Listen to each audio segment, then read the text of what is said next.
Many stories seek to explain how things come to be, how the earth was formed, why the sky is high, why a certain volcano erupts often, or even why farts stink. Today's story explains why a certain rock formation may be found in the town of Binangonan in Rizal Province. Binangonan sits on the shores of Laguna Lake and across an island called Talim. Legend has it that long ago, there lived a couple who had a very beautiful daughter in that town. She was so beautiful that many suitors came by to woo her, serenading her, bringing her flowers, cake, plushies, and other things young girls would like. But because she was very special to them, her parents told her to ignore her suitors and wait for someone really special. It just so happened that one day, the daughter went to do some laundry in her secluded spot by the river. After washing the clothes, she felt a bit gross and icky because, well, work and humidity equals sweat, and that's kinda ew. And so she decided to take a quick dip in the river herself. As she was splashing around, she suddenly heard a man's voice call out to her. "Hey girl, how you doing?" The voice said. In a fit of panic, she turned around and found a dashing young man standing on the banks of the river, looking right at her. "Eek!" she cried daintily, because dainty was fashionable at that time. Then she ran to cover herself. "What are you doing here?" she said. He didn't look familiar at all. "Do not fear, I will not hurt you," the handsome devil replied. "Come with me and let us get married. We will Nepal, never ever part as lovers." Like any sensible person, she grew suspicious of this guy who seemed to appear out of nowhere. So she said, "No," flat out denying him.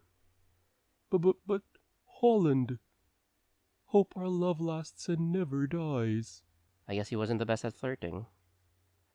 Annoyed by the guy's persistence and his lame pickup lines, the girl thought of just getting rid of him, so she said the first thing that came to mind. "If you can build a concrete or stone bridge to Talim Island by tomorrow at dawn, then fine, I will be your bride." Interesting that that was the first thing she thought of. At this request, the man replied, "Challenge accepted," while looking annoyingly smug. Then, with a devilish grin and in a cloud of smoke, he disappeared. Spooked by the day's events, the girl ran home to tell her parents what had happened, and they did not know what to make of things. And like most sensible people, they just chose to ignore the events of the day.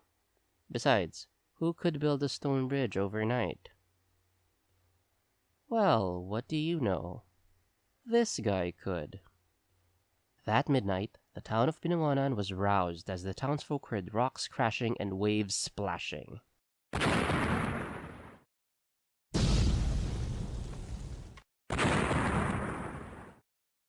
As they looked towards Laguna Lake, where the sounds were coming from, they found a bridge of black stone slowly forming from the banks, heading to Talim Island.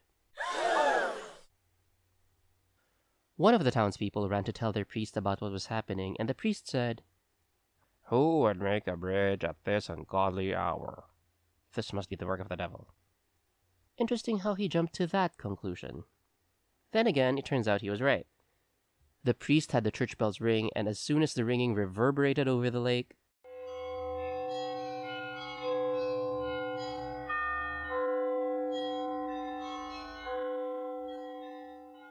the crashing and the splashing stopped. Turns out the handsome devil really was a handsome devil. Literally. Since then, he was not seen around town, but the makings of a bridge still stand in that area today. It is called Puente del Diablo, and the channel between the town and Talim Island is called Diablo Pass. Like many tales of folklore, this story has many different versions. Some sources call this story Punta del Diablo, but others more appropriately call it Puente del Diablo, which means the bridge of the devil. In some accounts, the girl did not entertain suitors because she wanted to lead a religious life rather than because her parents told her not to, and I guess that's why the devil wanted to steal her away. In even other accounts, some townsfolk actually ran to the lake when they heard the commotion, and there they saw little bat-winged creatures doing the actual dirty work of carrying the boulders and forming them into a bridge. In any case, this is yet another legend that incorporates religious figures in Philippine folklore. And if by chance you do get to visit Binangonan, ask about Puente del Diablo. You'll probably see it along the banks of Laguna Lake. I hope you enjoy that, and again, until next time, don't talk to strangers, especially creepy ones that appear and disappear out of nowhere. Thanks for watching!